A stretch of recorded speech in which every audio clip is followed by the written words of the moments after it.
Hello everyone, welcome to my channel. तो आज की इस वीडियो में मैं आपको विदेशियों ने भारत पे जो आक्रमण किए हैं उनके बारे में बताऊंगी। जैसे कि इसमें मंगोल जाति का आक्रमण, ये जो टॉपिक है मैंने 10th क्लास की न्यू एनसीईआरटी से लिया है, चैप्टर नंबर 6 से। तो चैप्टर नंबर 6 से रिलेटेड जैसे कि कुछ आक्रमण है, आहार के आक्रमण, मोहम्मद बिन तुगलक के आक्रमण, मोहम्मद बिन कासिम के आक्रमण और इसी तरह से मोहम्मद गजनवी के आक्रमण, ये सब वीडियो मैं पहले डाल चुकी हूँ। अगर आपने देखने तो मेरे चैनल पे उनको देख सकते हैं, यहाँ मैं लिंक डिस्क्रिप्शन में डाल दूँगी।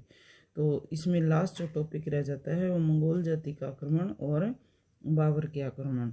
ये जो टॉपिक है बहुत इम्पोर्टेंट है, क्योंकि किसी भी एग्ज़ाम में जैसे कि पानीपत की लड़ाई वो बाबर के समय हुई है, तो उससे रिलेटेड कुछ क्वेश्चन पूछे जाते हैं। इसी तरह से मंगोल जाति हैं, ये कुछ ऐसे शासक हैं जिनसे रिलेटेड क्वेश्चन आते हैं। तो ये सब इस वीडियो में हम जानेंगे। स्टार्ट करते हैं आज की वीडियो। तो मंगोल जाति ने कौन थे ये लोग और भारत के किस हिस्से पे इन्होंने नियंत्रण किया है? तो ये मध्य एशिया की एक खानाबदोश जाति थी और ये भारत के जैसे कि ज़्यादातर जो लुटेरे हैं और जो भी आक्रमणकारी हैं वो भारत के पश्चिमी हिस्से से ही इंडिया में आते रहे हैं। मुगल जाति ने किसके नेतृत्व में मध्य एशिया पर नियंत्रण किया है?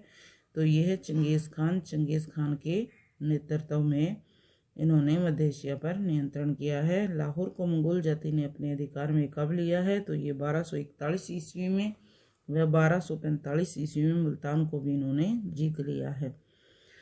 1297 ईस्वी में मंगोल जाति ने किसके नेतृत्व में और कहाँ लूटमार की है? तो ये है कादिर खान था, जिसके नेतृत्व में उन्होंने सतलुज और व्यास नदियों तक लूटमार की है। दिल्ली और पंजाब के क्षेत्रों में कब और किसके नेतृत्व में मंगोलों ने आक्रमण किया है? तो ये था तारगी। उसने 1303 ईस्वी में पंजाब और दिल्ली के क्षेत्रों में लूटमार की है और आक्रमण किए हैं। भारत पर मंगोल जाति का अंतिम आक्रमण कब हुआ है? तो यह है 1327 ईस्वी में तारम शीरीन खान के नेतृत्व में मंगोल जाति का अंतिम आक्रमण होता है। तैमूर ने भारत पर आक्रमण कब किया है? तो ये किया है 1398 ईस्वी में। समरकंद शासक ने यहाँ पे हमला किया और बहुत ज़्यादा नरसंहार किया है, यानी कि रक्तपात बहाया है यहाँ पे। नेक्स्ट है बाबर का आक्रमण। तो ये बाबर के आक्रमण ये मुगल वंश का संस्थापक माना गया है और इसका भी जो वंशज हैं जैसे कि चंगेज़ खान और मंगोल जाति ही इसके वंशज माने गए हैं, क्योंकि जो मुगल हैं वो पिता और माता की ओर से चंगेज़ खान और तैमूर के वंशज माने गए हैं। तो नेक्स्ट इसमें हम क्वेश्चन लेते हैं, जैसे कि भारत में मुगल वंश का संस्थापक कौन था? तो ये था जहरुद्दीन मोहम्मद बाबर। किसने स्थापना की है मुगल वंश की? मोहम्मद बाबर ने। तो ये फरगना का शासक कब बनता है? तो ये 1494 ईस्वी में पिता की मौत के बाद शासक बनता है। लेकिन जो उज़्बेक है उस टाइम पे उज़्बेक थे, तो इन्होंने इसको शासक नहीं बनने दिया और वहाँ से इसको मतलब इसी तरह से आगे धकेल दिया। तो फिर इसने कहाँ शासन किया? तो बाबर ने काबुल पर शासन कब किया है? तो 1504 ईस्वी में, और यहीं से भारत में आक्रमण की योजना भी इसने बनाई है। ठीक है।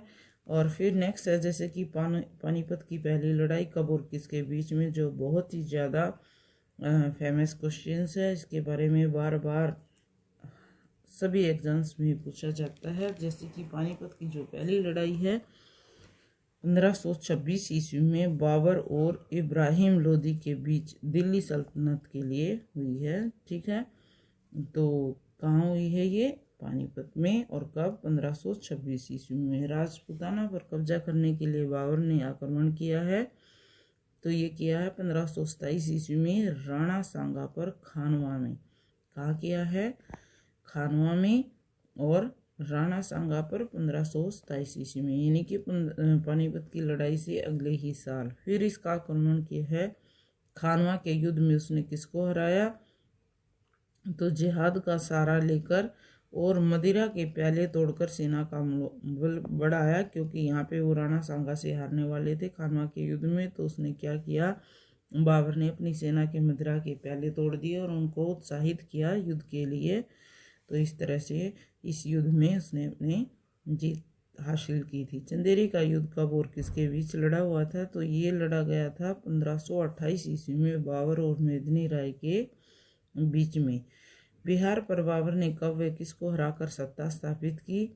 तो बिहार पर सत्ता स्थापित की है घाघरा के युद्ध में अफगानों को हराकर। अफगान हराए हैं और वहाँ पे इसने अपनी सत्ता स्थापित की है।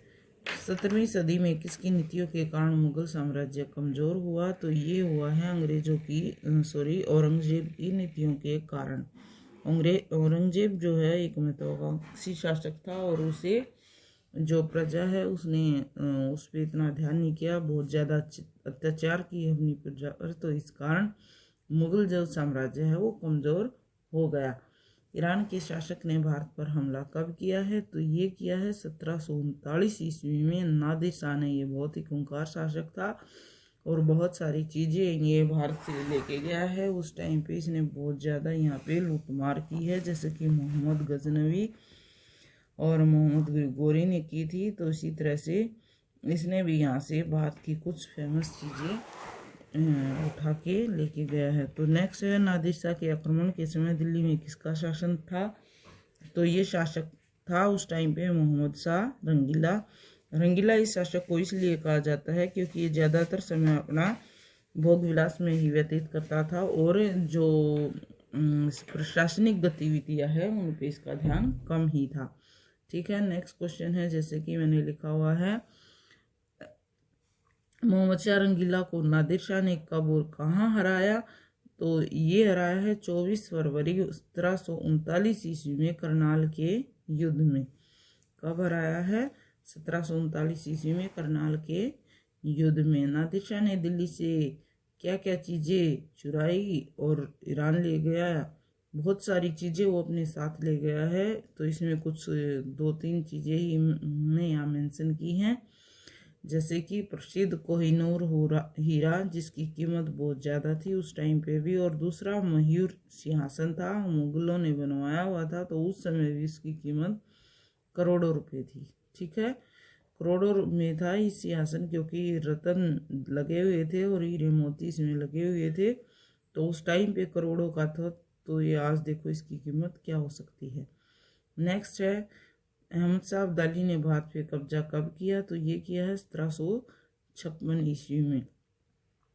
ये जो वो टाइम है जब अहमद शाह अब्दाली ने भारत पे कब्जा, तो ये पानीपत में ही किया है या इसमें दूसरी लड़ाई माना गया है। पानीपत की तीसरी लड़ाई कब व किसके बीच में हुई है?